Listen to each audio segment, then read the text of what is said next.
am so grateful that God has healed my body and restored my body and given me this new life.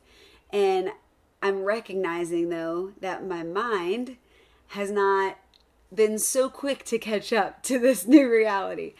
And it became very apparent whenever we have had trouble with our heat and our AC. We have like a mini split system.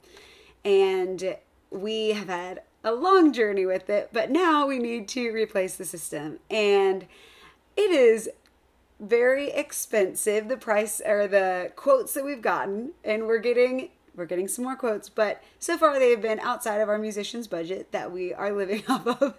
And so we were looking at different options, and one of the options was window units. And whenever we would talk about window units, I just have this horrible feeling in my body.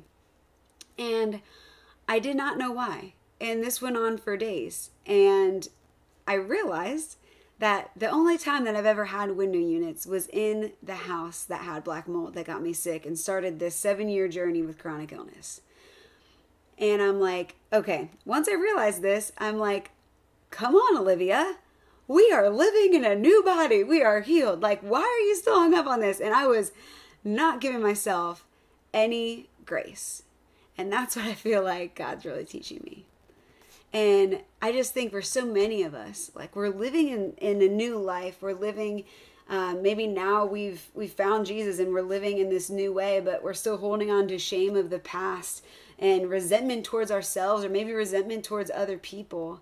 And we're just living in this place and not living in the freedom that Jesus brings. And it reminds me of a little epiphany that I had during Easter, was like us living in our shame of our sin and of whatever it is, not remembering the new body we're living in, whatever that looks like for us living in that is like us stopping the story of Holy Week at the cross.